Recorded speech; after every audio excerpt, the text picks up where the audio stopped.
ಜನಸಮೂಹದ ನಾಯಕರು ಆದಂತಹ ಶ್ರೀಯುತ ಸಿದ್ದರಾಮಯ್ಯನವರಿಗೆ ಗೌರವಪೂರ್ವಕವಾದಂತಹ ಸ್ವಾಗತವನ್ನ ಕರ್ನಾಟಕ ಪ್ರದೇಶ ಕಾಂಗ್ರೆಸ್ ಸಮಿತಿಯ ಪರವಾಗಿ ತಮ್ಮೆಲ್ಲರ ಪರವಾಗಿ ಕೂಡ ನಾನು ಸ್ವಾಗತವನ್ನ ಕೋರ್ತಾ ಇದ್ದೇನೆ.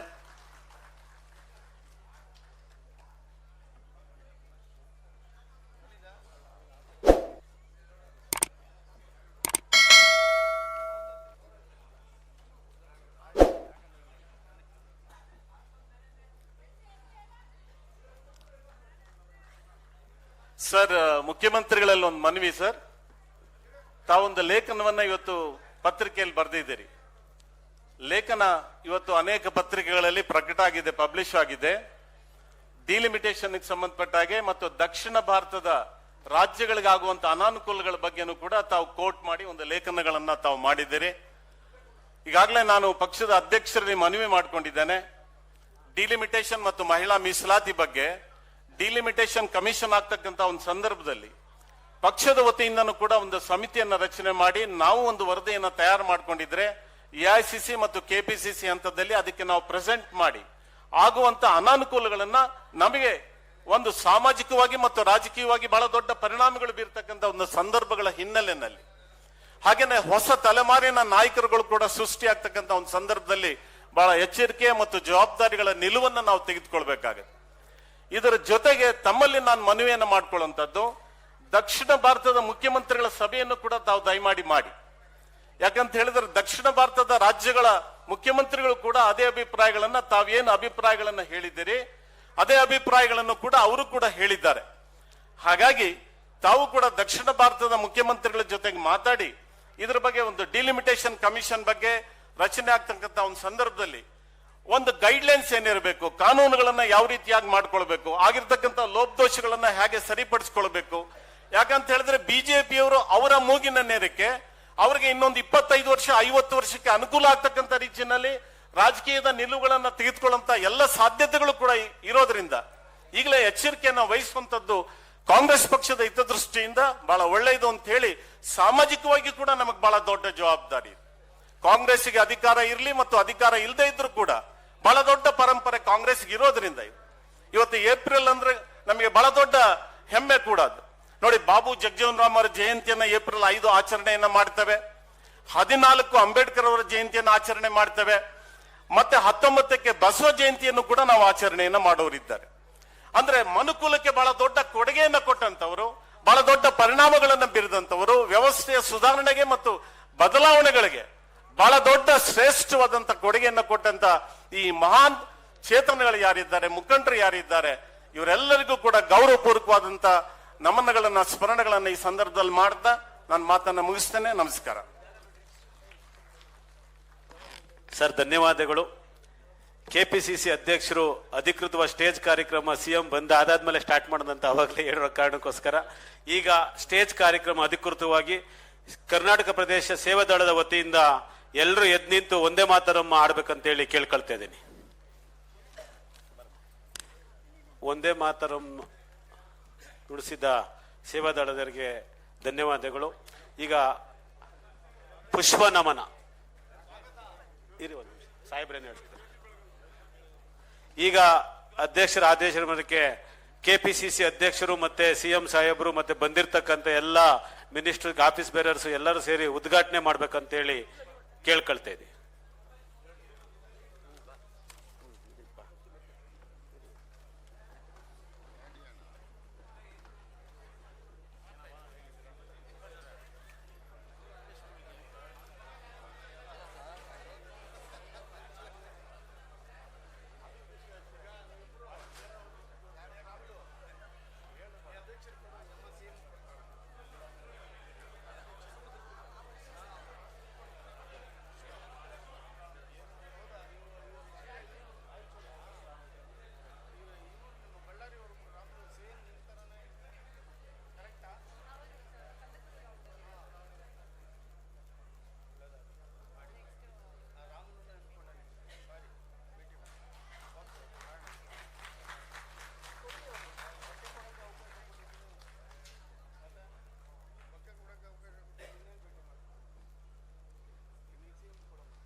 ಈಗ ಈಗ ಅಧ್ಯಕ್ಷರು ಮತ್ತು ಎಲ್ಲ ಗಣ್ಯರು, ಮುಖ್ಯಮಂತ್ರಿಗಳು ಅಂಬೇಡ್ಕರ್ ಸಾಹೇಬರ ಭಾವಚಿತ್ರಕ್ಕೆ ಪುಷ್ಪ ನಮನವನ್ನು ಸಲ್ಲಿಸ್ತಾ ಇದ್ದಾರೆ. ಈಗ ತಾವುಗಳೆಲ್ಲ ದಯಮಾಡಿ ಎದ್ದು ನಿಂತು ಅವರ ಅಂಬೇಡ್ಕರ್ ಕುರಿತಂತೆ ಒಂದು ಭಾವಗೀತೆಯನ್ನು ಹೇಳಲಿದ್ದಾರೆ. ದಯಮಾಡಿ ಎದ್ದು ನಿಲ್ಲಬೇಕು.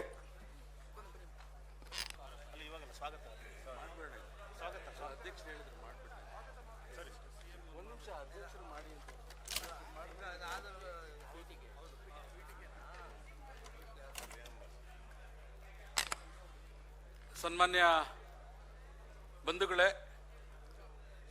ಸಂವಿಧಾನದ ಪೀಠಿಕೆ ಅಂತ ಹೇಳಿದ್ರೆ ಅಂಬೇಡ್ಕರ್ ಅಂದ್ರೆ ಸಂವಿಧಾನ ಪೀಠಿಕೆ ಅಂತ ಹೇಳಿ ಮಾನ್ಯ ಸಿದ್ದರಾಮಯ್ಯ ಸಾಹೇಬರು ಈ ರಾಜ್ಯಕ್ಕೆ ಒಂದು ತನ್ನದೇ ಆದಂತಹ ಸಂವಿಧಾನ ಪೀಠಿಕೆಯನ್ನ ಕೊಟ್ಟು ಇವತ್ತು ಪ್ರತಿ ಶಾಲೆಗಳಲ್ಲಿ ಪ್ರತಿ ಕಾರ್ಯಕ್ರಮಗಳಲ್ಲೂ ಕೂಡ ಮಾಡಿರೋದು ಬಹಳ ವಿಶೇಷ ಅಂತ ಹೇಳ್ತಾ ಅಧ್ಯಕ್ಷರ ಅಪ್ಪಣೆ ಮೇರೆಗೆ ಈ ಸಂವಿಧಾನದ ಪೀಠಿಕೆಯನ್ನ ತಾವೆಲ್ಲರೂ ಕೂಡ ಪಠಣ ಮಾಡಬೇಕು, ಎಲ್ಲರೂ ಕೂಡ ಎದ್ದು ನಿಂತ್ಕೊಳ್ಬೇಕು ಅಂತ ಹೇಳಿ ನಾನು ಮನವಿಯನ್ನ ಮಾಡ್ತೀನಿ. ಕೈಯನ್ನ ಮುಂದೆ ನೀಡಿ. ಭಾರತದ ಸಂವಿಧಾನ ಪೀಠಿಕೆ ಭಾರತದ ಜನತೆಯಾದ ನಾವು ಭಾರತವನ್ನು ಸಾರ್ವಭೌಮ, ಸಮಾಜವಾದಿ, ಧರ್ಮ ನಿರಪೇಕ್ಷೆ, ಪ್ರಜಾಸತ್ತಾತ್ಮಕ, ಗಣರಾಜ್ಯವನ್ನಾಗಿ ರೂಪಿಸುವುದಕ್ಕಾಗಿ ಭಾರತದ ಎಲ್ಲ ಪ್ರಜೆಗಳಿಗೆ ಸಾಮಾಜಿಕ, ಆರ್ಥಿಕ ಮತ್ತು ರಾಜಕೀಯ ನ್ಯಾಯವನ್ನು, ವಿಚಾರ, ಅಭಿವ್ಯಕ್ತಿ, ನಂಬಿಕೆ, ಧರ್ಮ ಮತ್ತು ಉಪಾಸನೆಯ ಸ್ವಾತಂತ್ರ್ಯವನ್ನು, ಸ್ಥಾನಮಾನ ಮತ್ತು ಅವಕಾಶಗಳ ಸಮಾನತೆಯನ್ನು ದೊರೆಯುವಂತೆ ಮಾಡುವುದಕ್ಕಾಗಿ ವ್ಯಕ್ತಿ ಗೌರವ, ಭಾರತದ ಏಕತೆ ಮತ್ತು ಸಮಗ್ರತೆಗಾಗಿ ಎಲ್ಲರಲ್ಲಿ ಭ್ರಾತೃತ್ವ ಭಾವನೆಯನ್ನು ಮೂಡಿಸುವುದಕ್ಕೆ ದೃಢ ಸಂಕಲ್ಪ ಮಾಡಿ ನಮ್ಮ ಭಾರತ ಸಂವಿಧಾನ ಸಭೆಯಲ್ಲಿ 1949ನೇ ಇಸವಿ ನವೆಂಬರ್ ತಿಂಗಳ 26ನೇ ದಿನದಂದು ಈ ಸಂವಿಧಾನವನ್ನು ನಮಗೆ ನಾವೇ ಅರ್ಪಿಸಿಕೊಂಡು ಅಂಗೀಕರಿಸಿ ಶಾಸನವಾಗಿ ವಿಧಿಸಿಕೊಂಡಿದ್ದೇವೆ. ಧನ್ಯವಾದಗಳು.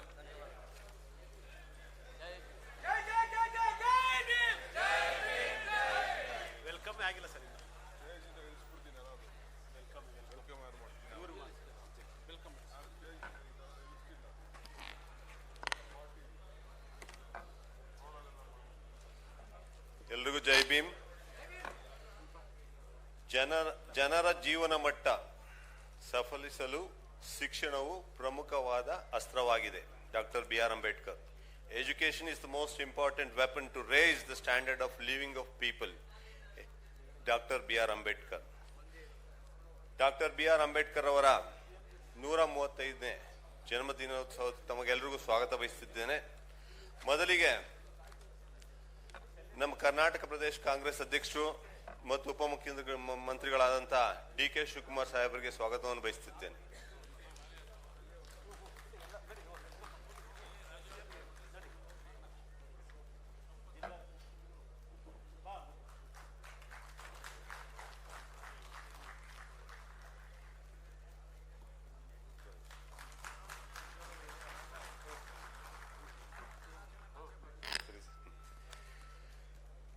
ಹಾಗೆ ನಮ್ಮ ಜನಪ್ರಿಯ ಮುಖ್ಯಮಂತ್ರಿ ಆದ ಸಿದ್ದರಾಮಯ್ಯ ಸಾಹೇಬ್ರಿಗೂ ಸ್ವಾಗತವನ್ನು ಬಯಸುತ್ತಿದ್ದೇನೆ.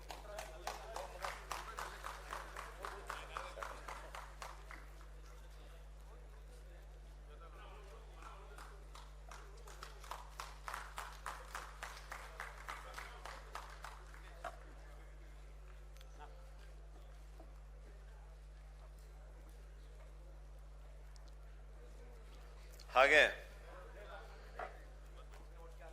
ನಮ್ಮ ಸಚಿವರು, ನಾಗರಿಕ ಸರಬರಾಜು ಸಚಿವರು KH ಮುನಿಯಪ್ಪ ಸಾಹೇಬರಿಗೂ ಸ್ವಾಗತ ಬಯಸುತ್ತೇನೆ.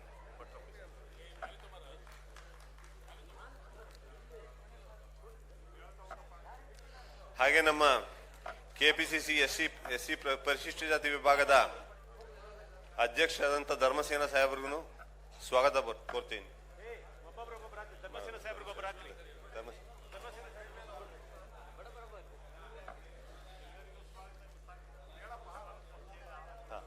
ಹಾಗೆ ನಮ್ಮ ಸಲೀಂ ಅಹಮದ್ ಸಾಹೇಬ್ರಿಗೂ ಸ್ವಾಗತವನ್ನು ಕೋರ್ತಿದ್ದೀನಿ.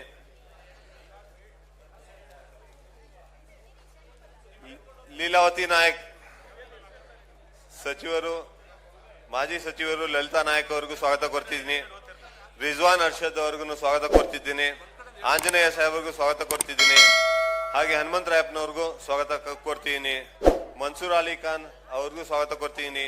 ಸುದರ್ಶನ್ ಸಾಹೇಬ್ರಿಗೂ ಸ್ವಾಗತವನ್ನು ಕೊಡ್ತೀನಿ. ರಾಣಿ ಸತೀಶ್ ಅವ್ರಿಗೂ ಸ್ವಾಗತವನ್ನು ಕೊಡ್ತಿದ್ದೀನಿ. ಬಲರಾಮ್ ನಾಯಕ್, ಮಂಜುನಾಥ್, ದೀಪಕ್ ತಿಮ್ಮಯ್ಯನವ್ರಿಗೂ ಸ್ವಾಗತ ಕೊಡ್ತಿದ್ದೀನಿ. ಮಂಜುನಾಥ್ ಅವ್ರಿಗೂ ಸ್ವಾಗತ ಕೊಡ್ತೀನಿ. NSU ಲೇಟೆಸ್ಟ್ ಹಾಗೂ ಇಂಟ್ರೆಸ್ಟಿಂಗ್ ಸುದ್ದಿಗಳಿಗಾಗಿ ಬಾಸ್ ಟಿವಿ ಕನ್ನಡ ಚಾನೆಲ್ನ ಸಬ್ಸ್ಕ್ರೈಬ್ ಮಾಡಿ. ಹಾಗೆಯೇ ಬೆಲ್ ಐಕಾನ್ ಪ್ರೆಸ್ ಮಾಡಿ. ಇದರ ಜೊತೆಗೆ ಫೇಸ್ಬುಕ್, ಇನ್ಸ್ಟಾಗ್ರಾಮ್, ಎಕ್ಸ್ನಲ್ಲೂ ಮಿಸ್ ಮಾಡದೆ ಫಾಲೋ ಮಾಡಿ.